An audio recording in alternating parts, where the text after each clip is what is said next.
Hello guys, welcome to DSM Deshwal study Mantra में आपका स्वागत है। और आज हम करने वाले भारत की जो प्रमुख मिट्टियाँ हैं, कितने प्रकार की हैं, क्या क्या उनकी क्वालिटीज़ हैं, आज सभी हम इस चैप्टर में कंप्लीट करेंगे। तो देखिए गाइस, देखते हैं भाई। तो देखिए गाइस, भारत की जो मिट्टी है, मृदा और मिट्टी, पृथ्वी के अभी सबसे जो ऊपरी परत होती है उसको बोला जाता है मिट्टी या मृदा। मिट्टी का निर्माण है जो टूटी फूटी चट्टानें होते हैं, उनके बिल्कुल छोटे छोटे कण, खनिज, जैविक पदार्थ, बैक्टीरिया और भी कई तत्व होते हैं जिनसे मिलकर जो क्या भाई एक मिट्टी का निर्माण करते हैं। इन सभी का मिश्रण है जो, उसे हम मिट्टी कहते हैं। मिट्टी की भाई कई परतें होती हैं, और जो सबसे ऊपर वाली परत हमारी छोटी मिट्टी के कण होते हैं उसमें, और गले सड़े पौधे, जीव या उनके जो अवशेष होते हैं। यह परत फसलों की पैदावार के लिए क्या होती है, ये बहुत ही इम्पोर्टेंट होती है। जो ये ऊपरे वाली परत होती है हमारी मिट्टी की, सबसे इम्पोर्टेंट होती है ये। और जो दूसरी परत है गाइस, महीन कणों जैसे चिकनी मिट्टी की होती है, और नीचे की विखंडित चट्टानों और मिट्टी का मिश्रण होता है। यानी कि जो दूसरे वाली परत होती है वो बहुत ही चिकनी होती है भाई, और नीचे की विखंडित चट्टान और मिट्टी, यानी कि जो कोई मोटे मोटे पत्थर भी आ जाते हैं इसमें। और क्या होता है, जो कोई छोटे छोटे बिल्कुल महीन कण भी आ जाते हैं, चट्टानें भी आ जाती हैं। तो ये क्या भाई मिट्टी का एक मिश्रण होता है जो कि सेकंड लेयर होती है मिट्टी की। तथा आखिरी परत अविखंडित सख्त और चट्टानें होती हैं। क्या होती है भाई, पहली और दूसरी परत क्या होती हैं, जैसे कि टूटी फूटी या महीन कणों से बनी होती हैं। और जो ये थर्ड वाली है, जो थर्ड वाली लेयर है हमारी, ये क्या भाई अखंडित अविखंडित सॉरी खंडित विखंडित एक ही बात है भाई, जो बिल्कुल सख्त होती है भाई, क्योंकि वहाँ तक न तो पानी पहुँच पाता है, अगर पहुँच भी जाता है तो कहीं कहीं पर ये सूखी चट्टान सी होती है, मतलब बहुत ही टाइट मिट्टी होती है। ये एक पत्थर की बात ही होती है। देश के सभी भागों में मिट्टी की गहराई आसमान नहीं भाई सॉरी, यहाँ पर असमान रूप से पाई जाती है। यानी कि जो मिट्टी है, देश के जितने भी राज्य हैं या ज़िले हैं, गांव हैं, सभी में क्या है, मिट्टी की अलग अलग अलग अलग तरह की मिट्टी पाई जाती है भाई। ये कुछ सेंटीमीटर से 30 मीटर तक गहरी हो सकती है। यानी कि ये इसकी मैक्सिमम गहराई दे दी भाई, कहाँ तक मिट्टी पाई जाती है। हर मिट्टी की अपनी विशेषता होती है भाई, यानी कि जितने भी प्रकार की मिट्टी हैं, सारी जो मिट्टी होती है उनका अपना अपना एक गुण होता है भाई। कोई भौतिक, रासायनिक और जैविक विशेषता होती है भाई इनकी अपनी अपनी। और क्या भाई, जो ये इनके गुण होते हैं, ये क्या होते हैं भाई, फसलों के लिए लाभकारी होते हैं। क्योंकि जहाँ फसल होगी गाइज, और जहाँ मिट्टी अच्छी नहीं होगी वहाँ क्या होगा भाई, ठीक ठाक फसल होगी बस। और जो जलोढ़ मिट्टी है बहुत ही उपजाऊ मिट्टी है। इसमें क्या होता है भाई, पोटेशियम भरपूर मात्रा में होता है। पोटेशियम क्या होता है भाई, मिट्टी की उर्वरता यानी कि उपजाऊनेस जो होती है इसकी, वो बढ़ाता है ये मिट्टी की। ये कृषि विशेषकर धान, गन्ना और जो केले की फसल होती है ना भाई, उसके लिए बहुत ही उपयोगी होती है ये जलोढ़ मिट्टी। और जलोढ़ मिट्टी में जैसे अभी बता दें, पोटेशियम ज़्यादा होता है तो वहाँ पे क्या होगी, पैदावार ज़्यादा होगी। लाल मिट्टी में जो लौह मात्रा होती है भाई, वो क्या होती है भाई, अधिक होती है। और यह क्या होता है, चना, मूंगफली, अरंडी के बीज, ये भी फसल हैं जो कि इस मिट्टी में ज़्यादा मात्रा में कि उगाई जाती हैं। अच्छी पैदावार होती है इस मिट्टी में इन फसलों की। देखिए गाइस, काली मिट्टी में कैल्शियम, पोटेशियम और मैग्नीशियम प्रचुर मात्रा में पाया जाता है। यानी कि हर मिट्टी की अपनी एक विशेषता भाई, किस में क्या है, ये भी आप साथ के साथ हमारे पढ़ रहे हो। लेकिन इसमें नाइट्रोजन की मात्रा क्या होती है भाई, कम होती है।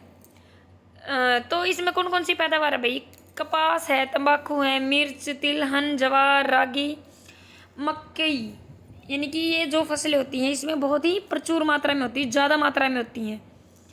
एक भी रेतीली मिट्टी में पोषक तत्व कम होते हैं, लेकिन ये अधिक वर्षा वाले जो क्षेत्र होते हैं नारियल, काजू, काजूरीना के जो पेड़ होते हैं मतलब ये वहीं पर होते हैं भाई, जहाँ रेतीला मैदान होता है। लेकिन क्या होता है भैया, वर्षा ज़्यादा होती है।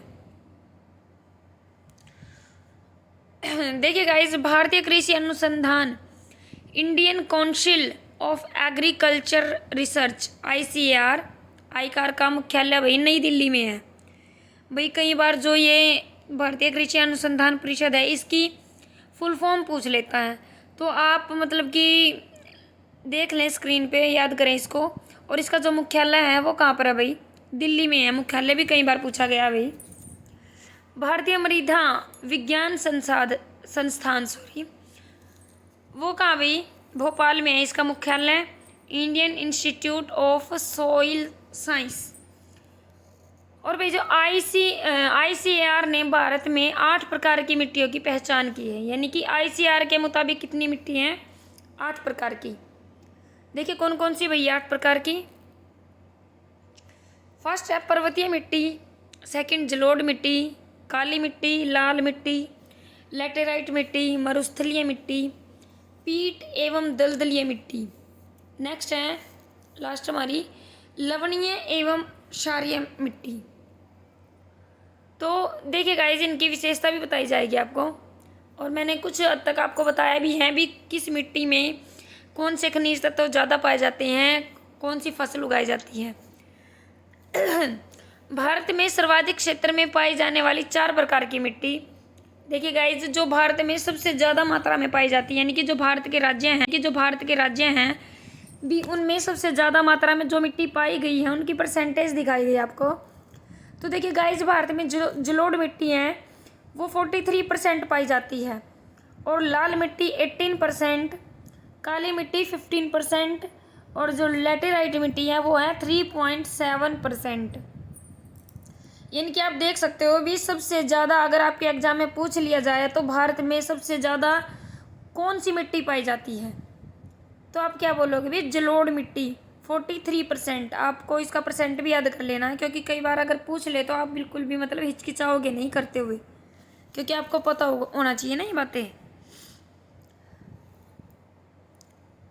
और जो भारत की मिट्टियाँ, इनमें क्या होता है भाई, ह्यूमस, नाइट्रोजन और फास्फोरस तत्वों की थोड़ी सी कमी पाई जाती है। तो देखिए गाइज, पहले हमारी जलोढ़ मिट्टी, कौन सी भाई, जलोढ़ मिट्टी, जो उत्तर भारत के पश्चिम में पंजाब से लेकर और संपूर्ण उत्तरी विशाल मैदान को आवृत करते हुए गंगा नदी का जो डेल्टा है वहाँ के क्षेत्र तक ये फैली हुई है। यानी कि उत्तर भारत के पश्चिम में जो पंजाब है, यानी कि पंजाब का पूरा एरिया नहीं है, पश्चिम का एरिया है जो, वहाँ से लेकर उत्तरी विशाल मैदान वहाँ को मतलब ढकते हुए ये, और गंगा नदी का डेल्टा है जो, उस क्षेत्र तक हमारी जलोढ़ मिट्टी क्या भाई फैली हुई है। और अत्यधिक उर्वरता वाली इस मिट्टी का विस्तार, यानी अभी बताया था आपको जो भारत में सबसे ज़्यादा मिट्टी पाई जाती है 43%, वो जलोढ़ मिट्टी भाई। और इसकी भाई उर्वरता, यानी कि ये उपजाऊ मिट्टी होती है, इसमें पैदावार अच्छी होती है। उर्वरता वाली इस मिट्टी का विस्तार सामान्यतः देश की नदियों के वेसिनों एवं मैदानी भागों तक ही सीमित है। इनकी जो नदियों के वेसिनों, क्योंकि ये नदियों के द्वारा ही जो अवसादी रूप में मतलब कण आ जाते हैं बेखनी जल पर, उनके द्वारा बहकर आई हुई मिट्टी होती है ये। और इसका रंग होता भाई हल्के भूरे रंग वाली है मिट्टी। भाई कई बार क्या होता है, इसका रंग भी पूछ लेता है, तो इसका रंग कैसा होता है भाई, हल्का भूरा। यह मिट्टी 7.68 लाख वर्ग किलोमीटर को आवृत किए हुए है। आवृत का मतलब भाई ढकी हुई है, मतलब जहाँ पर ये है, जिस एरिया में है वो एरिया कितना भाई 7.68 लाख वर्ग किलोमीटर, यानी कि पंजाब के पश्चिमी भाग से लेकर और जो गंगा नदी का डेल्टा है वहाँ तक का जो एरिया बनता है भाई वो 7.68 लाख बनता है वर्ग किलोमीटर। इसकी भौतिक विशेषताओं का निर्धारण जलवायविक दशाओं के, विशेषकर वर्षा है, वनस्पतियों की वृद्धि द्वारा किया जाता है भाई। इसकी जो भौतिक विशेषताएं का निर्धारण भाई ये उनके द्वारा किया जाता है, जो वहाँ पर वनस्पतियाँ पाई जाती हैं भी, किस टाइप की वनस्पतियाँ हैं, उनकी मतलब गुणवत्ता कैसी है, तो उनके आधार पर ही मतलब इसकी विशेषताओं का पता लगाया जाता है भाई। इस मिट्टी में उत्तरी भारत में सिंचाई के माध्यम से गन्ना, गेहूँ, चावल, जूट, तंबाकू, तिलहन फसलों मतलब की सब्जियां हैं भी सभी फसलों मतलब की सब्जियां हैं भी सभी चीज़ों की खेती की जाती है भाई सिंचाई के द्वारा। यानी कि जो नदियों ये पानी है गंगा नदी वगैरह का, तो ये क्या भी छोटी छोटी नदियों में बट जाता है और क्या भी आगे से आगे सिंचाई कर लेते हैं लोग खेतों में। तो क्या भी ये फसलें जो अभी बताई थी ये उगाई जाती हैं सभी। उत्पत्ति, संरचना तथा उर्वरता की मात्रा के आधार पर इन तीनों प्रकारों में वर्गीकृत जो है इसको किया गया भाई। पुरातन जलोढ़ या फिर बांगर मिट्टी, यानी कि भाई ये जलोढ़ मिट्टी के ही नाम है, कहीं आप कंफ्यूज हो जाओ अभी ये क्या आ गया भाई, ये इसी के प्रकार है, जलोढ़ मिट्टी के ही 3 प्रकार हैं, बांगर मिट्टी, खादर मिट्टी और क्या भाई पुरातन ये है जो जलोढ़ मिट्टी। ठीक है। नदियों द्वारा बहाकर उनके पार्श्ववर्ती भागों में अत्यधिक ऊंचाई तक बिछाई गई पुरानी जलोढ़ मिट्टी को बांगर के नाम से जाना जाता है। भाई क्या बात है, क्या कहा इसने, जो नदियों द्वारा बहाकर लाई जाती हैं और अधिक ऊंचाई तक बिछाई गई पुरानी जलोढ़ मिट्टी को बांगर के नाम से जाना जाता है। यानी कि जो नदियाँ बहाकर लाती हैं मिट्टी को, वो वहाँ के जो एरिया होता है उसमें क्या हो जाती है, वो कवर हो जाती है, मतलब ढक जाती, फैल जाती है, और वो मिट्टी भी बांगर के नाम से जानी जाती है, पुरानी जलोढ़ मिट्टी। क्योंकि नदियाँ बहा कर लाई भाई कुछ टाइम के बाद क्या जाती है, वो पुरानी हो जाती हैं, क्योंकि नदियाँ तो लगातार बहा कर लाती रहती है ना, पहले एक बार ले आई फिर उसके बाद तो क्या भाई जो सबसे पहले वाला मतलब कि उसका बहाव होता है उसको बोला गया भाई बांगर मिट्टी। और ये लगा लो बांगर मिट्टी के बाद क्या उसने नदी ने मिट्टी लाना छोड़ दिया, तो जो मतलब दोबारा उसका चक्कर होता है मिट्टी का, सॉरी नदी का दोबारा बहा कर लाती है, तो उसको खादर मिट्टी बोल देते हैं भाई। ये पुरातन जलोढ़ होगी, वो नूतन जलोढ़ होगी भाई। पुरातन यानी पुरानी या बांगर मिट्टी बोल लो, और नई है जो मतलब नदी की जो बहाव है वो लगातार मिट्टी को लाती रहती है कटाव करके, तो उसको खादर मिट्टी बोल देते हैं भाई। भाई सिंपल लैंग्वेज में तो यही था, बाकी आप एक बार और देख लेते हैं।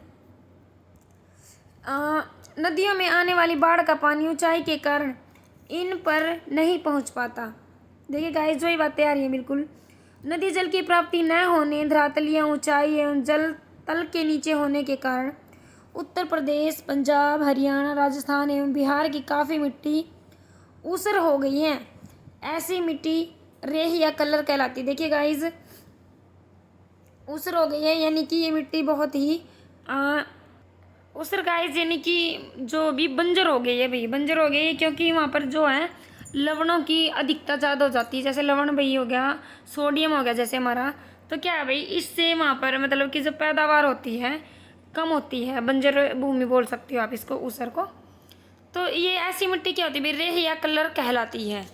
इस मिट्टी के भाई आगे से मतलब एक नाम और बता दिया ऊसर मिट्टी का, रेह या कलर। कहीं आप कंफ्यूज हो भी रेह या कलर क्या है भाई, ये ऊसर मिट्टी या बंजर मिट्टी को बोला जाता है। नेक्स्ट गाइस नूतन जलोढ़ या खादर मिट्टी।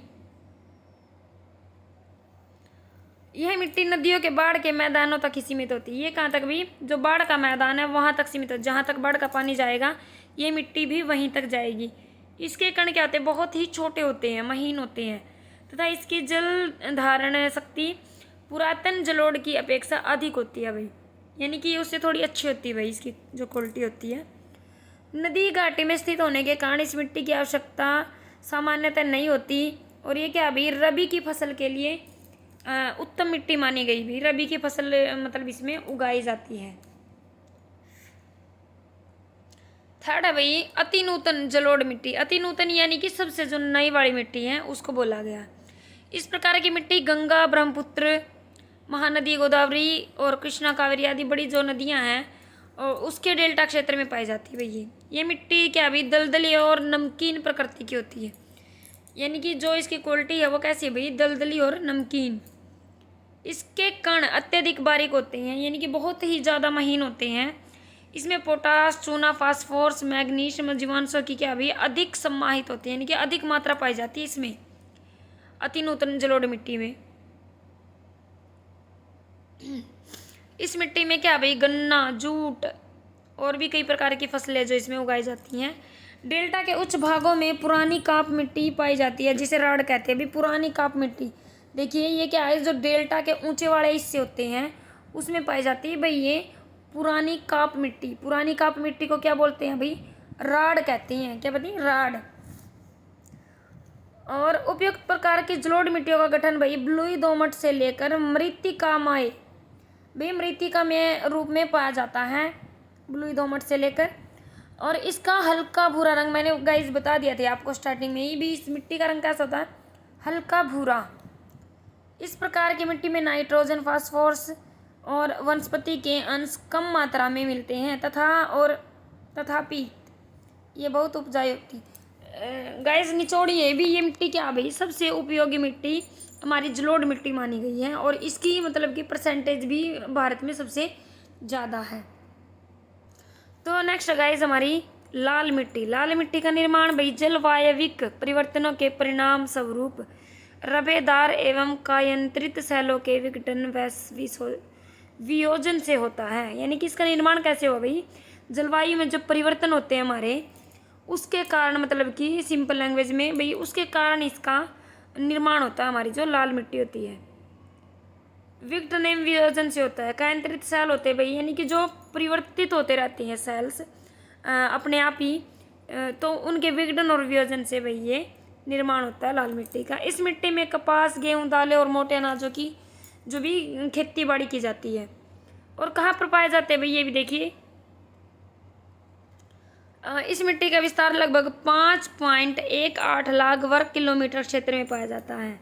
भाई इसका जो एरिया बताया गया है अभी ये कितने एरिया में है भाई, तो एरिया बताया गया है अभी ये कितने एरिया में है भाई, 5.18 लाख वर्ग किलोमीटर क्षेत्र में इस मिट्टी का विस्तार है।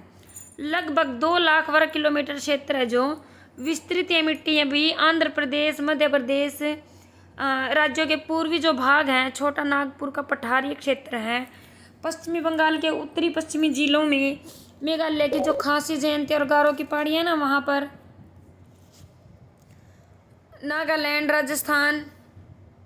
तो देखिए गाइस ये हैं गारो, खासी, जयंतिया की जो पहाड़ियाँ हैं नागालैंड में और राजस्थान में अरावली पर्वत के जो पूर्वी क्षेत्र हैं तथा महाराष्ट्र, तमिलनाडु और कर्नाटक के कुछ क्षेत्रों में भाई ये लाल मिट्टी पाई जाती है। यानी कि 2 लाख वर्ग किलोमीटर का जो एरिया है वो इन्हीं मतलब कि क्षेत्रों में लाल मिट्टी का पाया जाता है। बाकी जो बच गए भाई वो देश के अन्य भाग में पाया जाता है।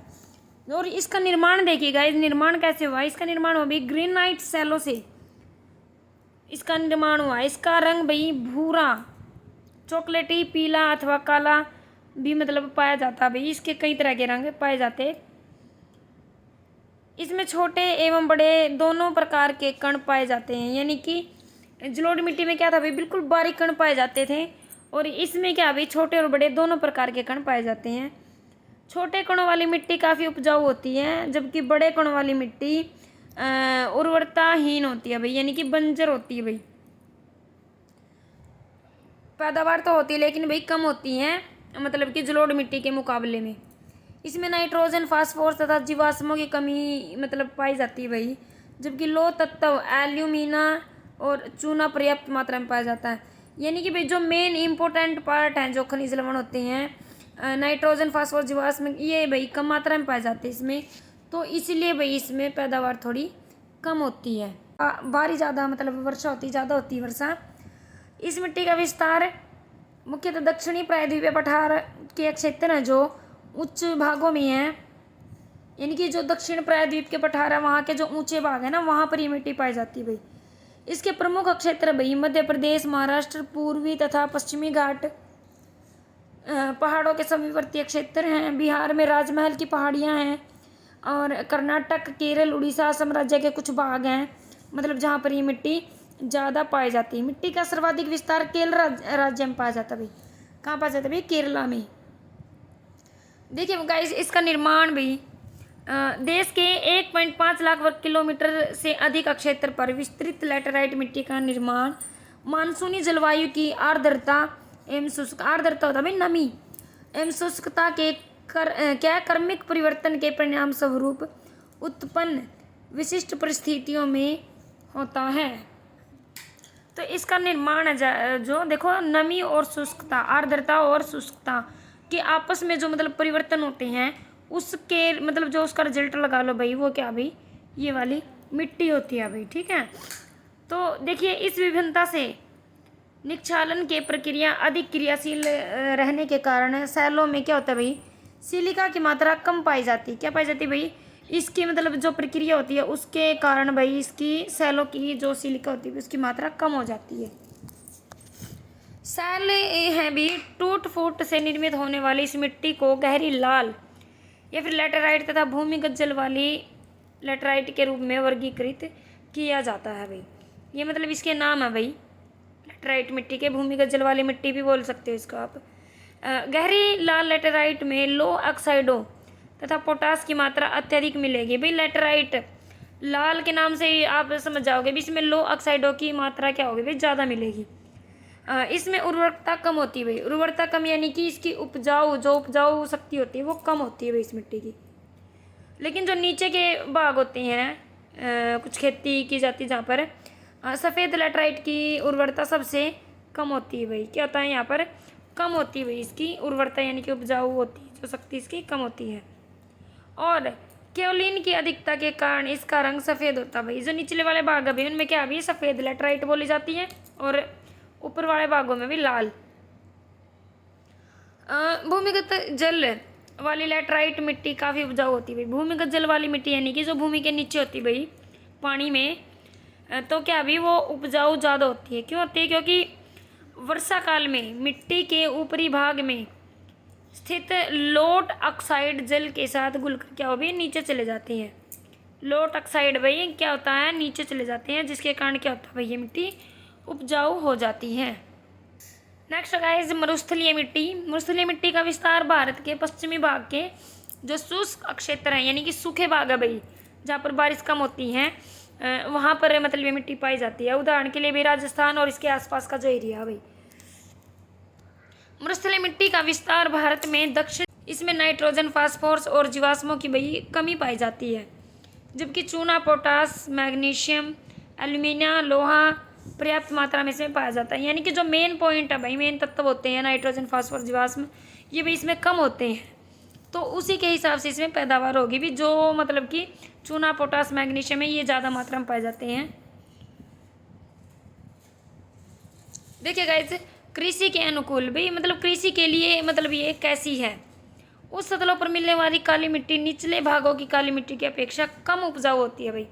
क्यों होती है गाइस, क्योंकि बारिश के कारण क्या अभी ये मिट्टी बह कर निचले हिस्सों में चली जाती है और जो ऊपर वाली मिट्टी रह जाती है वो मतलब कम उपजाऊ हो जाती है, क्योंकि जो बारिश के साथ पानी बह के आता है या फिर नदियों के सहारे जो पानी बह कर आता है उसके साथ वो उपजाऊ मिट्टी नीचे आ जाती है भाई, और ऊपर वाली मिट्टी भाई कम उपजाऊ रह जाती है। निम्न भाग वाली गहरी मिट्टी, काली मिट्टी में गेहूँ, कपास, ज्वार, बाजरा जो है भाई ये सारी फसलें उगाई जाती है भाई, इन सभी की खेती होती है वहाँ पे। कपास की खेती के लिए सबसे उपयोगी होने के कारण इसे कपास की काली मिट्टी अथवा क्या कपासी मृदा भी बोला जाता है भाई। काली मिट्टी का दूसरा नाम है काली मिट्टी या फिर कपासी मृदा या कपास की मिट्टी भी बोला जाता है भाई इसको।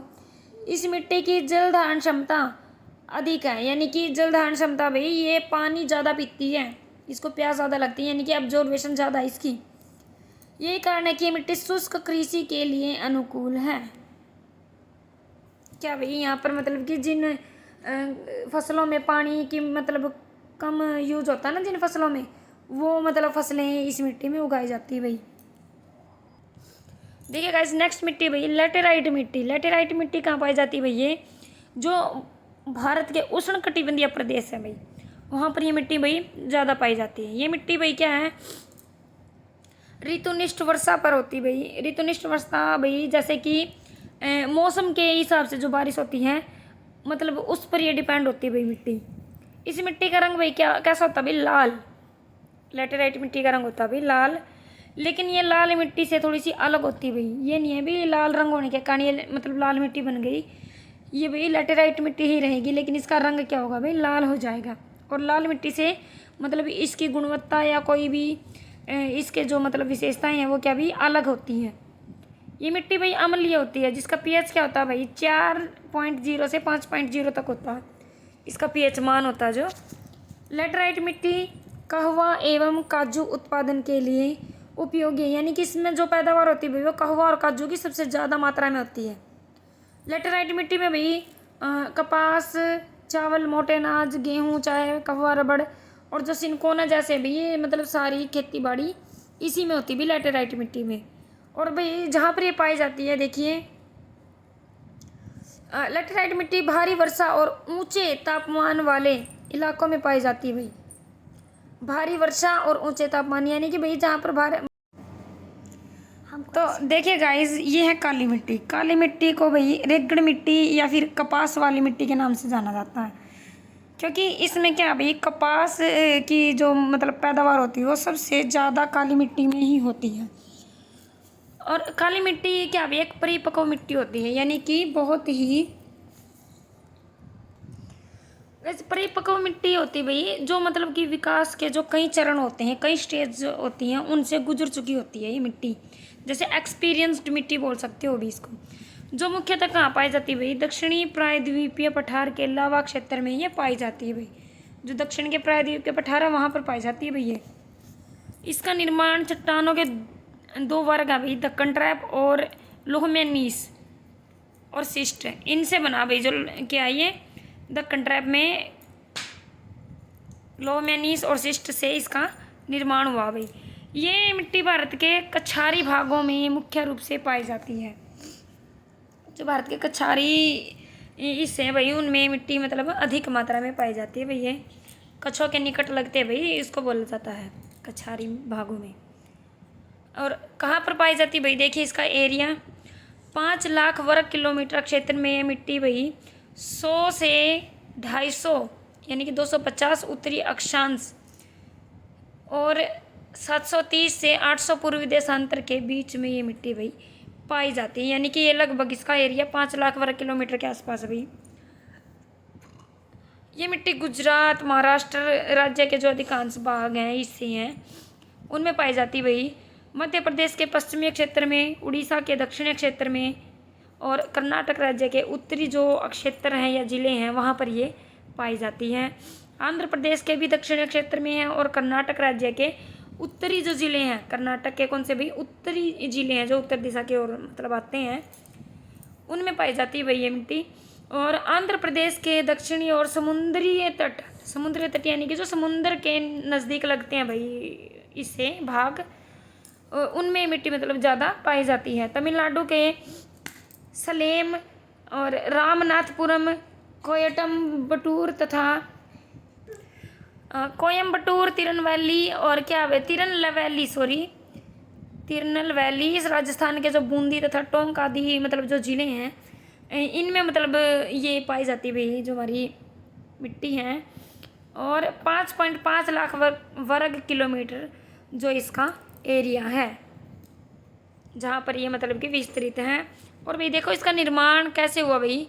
ये मिट्टी क्या भाई दक्कन ट्रैप सैलों के विखंडन से निर्मित हुई है भाई। क्या जो दक्कन के क्या ये ट्रैप हैं दक्कन के, इनके जो सैल हैं उनके विखंडन से टूटने से इस मिट्टी का निर्माण हुआ भाई। साधारणतः यानी कि नॉर्मली ये मिट्टी भाई मृत्तिकामय, लसलसी यानी कि जो दलदली सी होती है भाई तथा अपरागमय होती है। इसका रंग काला और कणों की बनावट घनी होती है भाई। इसकी घनी यानी कि डार्कनेस होती है भाई इस मिट्टी में ज़्यादा। में दक्षिणी पंजाब, दक्षिणी हरियाणा, दक्षिणी क्या ये समर्ग राजस्थान यानी कि राजस्थान का ज़्यादा एरिया भाई, और गुजरात के कच्छ क्षेत्र में भाई ये मिट्टी मतलब ज़्यादा मात्रा में पाई जाती है। मुरसले मिट्टी में खाद्यान्नों की खेती संभव नहीं है, यानी कि भाई जो खाने पीने की चीज़ें होती हैं जैसे गेहूँ मतलब ज़्यादा मात्रा में नहीं हो पाती, इसलिए यहाँ मोटे अनाज जैसे ज्वार, बाजरा, सरसों आदि की खेती की जाती है। यानी कि जैसे चावल है, धान है, ये गेहूँ है, ये भाई कम मात्रा में होते हैं वहाँ पे। और जो मोटे अनाज है ज्वार, बाजरा, सरसों इत्यादि ये ज़्यादा मात्रा में होते हैं वहाँ पे। इस सभी के उत्पादन में राजस्थान पहले स्थान पर है भाई। भारत में भी पहला स्थान है इसका राजस्थान का, जैसे ज्वार, बाजरा, सरसों की खेती में, मोटे अनाज उगाने में। राजस्थान में जहाँ सिंचाई का प्रबंध है वहाँ पर खाद्यान्नों की कृषि की जाती है, यानी कि जहाँ पर सिंचाई की सुविधा उपलब्ध है भाई वहाँ पर तो की जाती है, जहाँ पर नहीं है वहाँ पर मतलब ये मोटे अनाज उगाए जाते हैं। राजस्थान के एक जिला श्री गंगानगर जो पंजाब और पाकिस्तान की सीमा से लगा हुआ है, वहाँ सिंचाई द्वारा कृषि की जाती है भाई। सिंचाई द्वारा यानी कि वहाँ पर दूसरे क्षेत्रों से पानी की सुविधा उपलब्ध कराई गई है जिससे वहाँ पर कृषि की जाती है भाई। तो नेक्स्ट गाइज पर्वतीय मिट्टी। पर्वतीय मिट्टी का विस्तार है वो कहाँ भी हिमालय के साथ साथ भारत में कश्मीर से लेकर हिमाचल प्रदेश, उत्तराखंड, सिक्किम और अरुणाचल प्रदेश, यानी कि जो भारत के ये पर्वतीय क्षेत्र हैं, पर्वतीय मिट्टी भाई मतलब पर्वतीय क्षेत्रों में ही पाई जाती है, क्योंकि इसके नाम से ही पता चलता है आपको। हिमालय पर जीवों और वनस्पतियों की क्या भाई प्रचुरता, यानी कि मतलब बहुत अधिक मात्रा में पाए जाते हैं, इसलिए हिमालय की मिट्टी में ह्यूमस की अधिकता होती है भाई। ह्यूमस मतलब एक प्रकार का मिट्टी में तत्व पाया जाता है, जैसे कि फास्फोरस, मैग्नीशियम, पोटास, नाइट्रोजन वगैरह होते हैं ना, वैसे ही ह्यूमस भी होता है। ह्यूमस की अधिकता के कारण पर्वतीय मिट्टी में अम्लीय के गुण पाए जाते हैं। यहाँ पर भाई क्या पाए जाते हैं, अम्लीय गुण पाए जाते हैं ह्यूमस की मतलब ज़्यादा होने के कारण। यहाँ पर्वतीय ढालों पर सेब, नाशपाती और चाय आदि की खेती की जाती है, यानी कि जो फल फ्रूट है भाई हमारे वो मतलब कहाँ पर ह्यूमस वाले इलाकों में ज़्यादा किया जाता है, जिस मिट्टी में ह्यूमस पाया जाता है। पर्वतीय मिट्टी पूर्ण विकसित मिट्टी नहीं मानी जाती है, यह निर्माणाधीन अवस्था में है। क्या भाई ये पूर्ण विकसित मिट्टी क्यों नहीं है भाई, क्योंकि यहाँ पर जो मतलब जिस चीज़ की खेती इनमें हो जाती है उसमें जैसे कि अनाज वगैरह कम उगाए जाते हैं, तो क्या भाई निर्माणाधीन मिट्टी मानी जाती है। तो पर्वतीय मिट्टी क्या भाई निर्माणाधीन अवस्था में होती है भाई, इसका निर्माण होता रहता है पर्वतों के द्वारा। तो गाइज ये थी आज हमने आपको करवाई है मिट्टी के जो मिट्टी हमारी, इसके पूरे जितने भी प्रकार थे, जितने प्रकार की मिट्टी भाई सभी आज हमने आज इस वीडियो में पढ़ा है।